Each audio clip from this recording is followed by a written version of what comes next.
ఇచ్చిన తర్వాత ఇవ్వాలి. ఆయన భార్య తల్లి ఇక్కడ ఉన్నారు. వీళ్ళు పార్టీ కార్యకర్తలు నాయకులు అందరు వెళ్ళి 12 నుంచి సాయంత్రం వరకు ఉంటే ఆ వీడియోలు మీరందరూ చూసింటారు. వెళ్ళి అడుగుతుంటే అసలు ఎంత ఇర్రెస్పాన్సిబుల్గా బాధ్యతారహితంగా మీ మీద కేసులు పెడతామంటాడు ఆయన సిఐ. పోయి అడిగిన వాళ్ళ మీద చాలా మర్యాదగా ఆ వీడియోలో కనపడుతుంది. సార్ ఒక్కసారి చూడనివ్వండి అంటే చెయ్యము, మేము ఇక్కడే కూర్చుంటామంటే మీ మీద కేసులు పెడతామంటారు. ఆఖరుకు అంతా అయిన తర్వాత చూస్తే అతను నడవలేని స్థితిలో ఉన్నాడు. కళ్ళ కట్టేట్టు కనపడుతుంది. మేజిస్ట్రేట్ గారి దగ్గర మొత్తం చెప్తే హాస్పిటల్కి పంపించారు. ఆ హాస్పిటల్ ఎక్కడిది? ఈ సిస్టంలో పార్ట్. వాళ్ళ ఈ ఎస్టాబ్లిష్మెంట్ ప్రెషరు డైరెక్ట్ ముఖ్యమంత్రి గారు ఆయన కొడుకు దగ్గర నుంచో వాళ్ళ ఆఫీస్ నుంచో కింది వరకు ఫోన్లు వెళ్తున్నాయి. టార్గెట్ పెట్టి కొట్టాలంటే కింది వరకు పోతున్నాయి. సో వాళ్ళ దగ్గర నుంచి ఫోన్లు వస్తాయి. ఇక హాస్పిటల్ మాత్రం వాళ్ళు ఆ డాక్టర్లు వాళ్ళు ఎట్లా ఇస్తారో తెలియట్లా. వీటిని కళ్ళ ముందు కనపడుతుంటే రిమాండ్కి పంపించేశారు. నడవలేని స్థితిలో అతను ఉన్నాడు. ఇంతవరకు వాళ్ళ అబ్బాయిని కలవడానికి కూడా వీళ్ళని అలవ చేయట్లా. అంటే ఇది ఎక్కడ మనం చిన్నప్పుడు ఒక డిక్టేటర్షిప్ ఉన్న వీటిలోనో నాజీ దేశాల్లోనో ఎక్కడో అలాంటి జర్మనీ అప్పట్లో దాంట్లో చదివేవాళ్ళం, కథల్లో చూసేవాళ్ళం. ఒక నిరంకుశమైన ప్రభువు ఉంటే ఎట్లుంటుందని. మరి మనదేమో డెమోక్రసీ అని చెప్పుకుంటున్నాం, ఇక్కడ చట్టాలు ప్రివేల్ అవుతాయని చెప్తాము. కానీ ఇక్కడ ఏది చట్టము అంటే చట్టాన్ని ప్రొటెక్ట్ చేయాల్సిన వాళ్ళు చేసుకున్న చట్టము, చట్టాన్ని ఇంప్లిమెంట్ చేయాల్సిన వాళ్ళు చేసుకున్న వాళ్ళు చేసుకున్నవి ఇంప్లిమెంట్ అవుతున్నట్టున్నాయి. ఇలా చెప్పుకుంటూ పోతే వందలాది ఇవి ఉన్నాయి ఇన్సిడెంట్స్.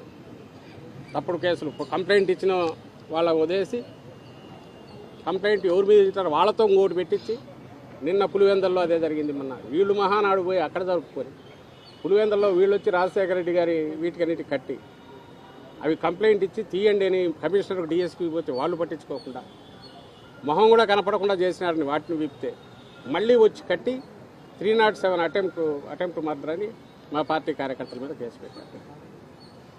సో ఏది జరిగినా జరగకపోయినా టార్గెట్ పెట్టుకోవడం, వరుస పెట్టి కేసులు పెట్టడం, వాళ్ళని తీసుకెళ్ళడం, కొంచెం క్వశ్చన్ చేయలేని వాళ్ళు ఇది అనుకుంటే వాళ్ళ కక్ష ఎక్కువ ఉంటే 3rd డిగ్రీ ప్రయోగించడం. ఇప్పుడు హరికృష్ణ దానికి సంబంధించి అతని మీద పెట్టిన కేసు కూడా అటెంప్ట్ మర్డర్ అని ఇంకొక మీద చేశారని. ఏంటంటే చొక్కా తిరిగిందంట. చొక్కా తిరిగింది అటెంప్ట్ చేసినప్పుడు నడిచి తప్పించుకున్నాడని కేసు పెట్టారు. మరి వీ డోంట్ నో ఇవి మరి రికార్డ్ అవుతున్నా ఎందుకు కోర్టులు కూడా దానిని ఆటోమేటిక్ జనరల్గా పంపిస్తున్నారో కూడా తెలియట్లా. బట్ సిచ్యువేషన్ అయితే మాత్రం అలార్మింగ్గా ఉంది. ఉన్నత న్యాయస్థానాలు అవి కూడా దృష్టి పెట్టాల్సిన పరిస్థితి అయితే కనపడుతుంది. దీని గొంతు ఎత్తి చెప్పడం తప్ప ఇంకోటి ఏం చేయలేకుండా అన్నాం. సో దీని మీద అందుకే మరీ చెప్తున్నాం, సొసైటీ, సివిల్ సొసైటీ మొత్తం రియాక్ట్ కావాల్సిన పరిస్థితి. పాలిటిక్స్ ఈజ్ పాలిటిక్స్, అపోజిషనే ఉంది. రాజకీయ పార్టీలు అనేవి ఒకసారి అధికారంలోకి వస్తాయి, ఒకసారి ప్రతిపక్షంలో ఉంటాం. అది పెద్ద ఇష్యూ కాదు. మళ్ళీ ఎలక్షన్లు జరిగినప్పుడు మళ్ళీ ప్రజలు నిర్ణయిస్తారు. ఈ మధ్యలో ఎట్లుంది అనేది దాన్ని కాపాడుకోవాల్సిన అవసరం పొలిటికల్ పార్టీస్తో పాటు సివిల్ సొసైటీది ఉంది. మామూలు దురదృష్టవశాత్తు సొసైటీ దగ్గర పొలిటికల్ పార్టీస్ నిలబడాల్సినవి. అలాంటప్పుడు ఇప్పుడు అన్నీ ఏకమైపోయినాయి. ఒక వైఎస్ఆర్సీపీ మాత్రమే బలమైన ప్రతిపక్షంగా వాయిస్ రైజ్ చేయాలని చూస్తుంది. ఆ వాయిస్ నొక్కాలని చూస్తున్నారు. ఈ టైంలో సివిల్ సొసైటీ కూడా దీని గురించి ఆలోచించగలిగిన వాళ్ళందరూ కూడా దీని మీద వాయిస్ రైజ్ చేయాలి. ఈ ఇష్యూస్ మీద వీఆర్ నాట్ ఆస్కింగ్ ఏదో పొలిటికల్ ఓవర్ని సపోర్ట్ చేయమని కాదు, దీని మీద అయితే వాయిస్ రైజ్ చేయాల్సిన ఆవశ్యకత ఉందనేది అందరికీ విజ్ఞప్తి చేస్తున్నాను. Thank you. వైపు నుంచి మాజీ మంత్రి కాకాని గోవర్ధన్ రెడ్డి జైల్లో ఉన్నాడు, నందిగం సురేష్ కూడా జైల్లో ఉన్నారు, మాజీ హోంమంత్రి సుచరిత మాత్రం పార్టీకి దూరంగా ఉంది, కావడం మనోహర్ నాయుడు పార్టీకి దూరంగా ఉంది. అయితే ఈ మధ్య కాలంలో మీరు పోరాటం చేస్తామంటున్నారు, కేసుల విషయంలో పోరాటం చేస్తామంటారు. పార్టీ అంతర్మతంలో పడింది అనుకోవాలా? ఏముందంటే సంబంధం లేని క్వశ్చన్ లేదు. ఇది కాదు పొలిటికల్, ఇది సొసైటీ బయటికి రావాలని మీరే అంటున్నారు. కాదు నేనే అట్లా కాదు. Political activity, political party, political activity ఇది డిఫరెంట్. ఈ కేసులు, తప్పుడు కేసుల గురించి ఇది డిఫరెంట్ ఆస్పెక్ట్. ఈ ఇష్యూకి సంబంధించి అడుగుతున్నాం. మౌనంగా ఉండదు, మాకే ఉందిలే, వాళ్ళు పెట్టుకుంటారు అంటే మీరు మునుగుతారా అని చెప్తున్నాం. మేము పెట్టడం మా హయాంలో అయితే ఇట్లా జరగలే. మా హయాంలో నిన్న తెనాల్లో జరిగినట్టు ఏమైనా జరిగితే ఇమీడియట్ రియాక్షన్ అయ్యి అరెస్టులు కూడా జరిగినాయి, సస్పెన్షన్లు జరిగినాయి, ఇమీడియట్ రియాక్షన్ వస్తూ వచ్చింది. దాన్ని గమనించండి ఏం చెప్తున్నాం. నాట్ ఏదో ఈ పొలిటికల్ పార్టీని సపోర్ట్ చేయమని అనట్లా. సిస్టమ్స్ బ్రేక్ అయినాయి, వాటిని గమనించండి. గమనించి సెట్ రైట్ కావడానికి అవసరమైన దీంట్లో ఎవరి వంతు వాళ్ళు పాత్ర పోషించడం అనేది అవసరం. దీన్ని మీ దృష్టికి తీసుకురావాలనే జరుగుతుంది.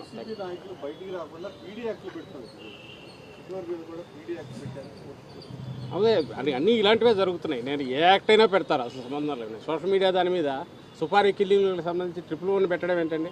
సుపారీ కిల్లింగ్లో కిడ్నాప్లు, ఆర్గనైజ్డ్ క్రైమ్ అనే దీన్ని తీసుకొచ్చేసి ఎవడో సోషల్ మీడియాలో ఏదో పెట్టిన దాని మీద ఆ కేసులు పెట్టారు. అది ఏమంటారు, వర్స్ట్ పాజిబుల్ కేసులకు సంబంధించి సపరేట్ చేసి పెట్టిన సెక్షన్ అది. దానికి ఏదో దాన్ని ఏమంటారు, ర్యాన్సమ్ అంటే డబ్బులు డిమాండ్ చేయడము, ఇంకోటో అవన్నీ ఉండాలి. సోషల్ మీడియాలో ఏముంటుంది, వాడి వాయిస్ ఏదో రైజ్ చేసింది, దానికి 111 పెట్టారు.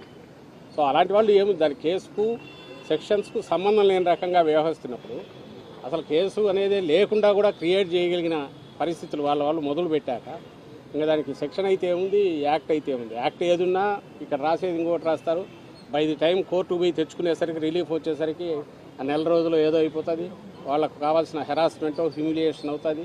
ఇంకా ఎక్స్ట్రీమ్ ఇది కూడా 3rd డిగ్రీ కూడా ప్రయోగిస్తారు, అయిపోతుంది పోలీస్ కస్టడీ. బయటకు వస్తారు. వచ్చేసరికి వాడికి ఏమాత్రం ఉన్నా జీవం లేని ప్రాణం లేని దీని కింద అయిపోవాల్సిన రకంగా భయపడే రకంగా ప్రెజర్ తీసుకురావాలని ట్రై చేస్తున్నారు. దానికి ఏ యాక్ట్ అయినా పెడతారు. యాక్ట్ లేకపోయినా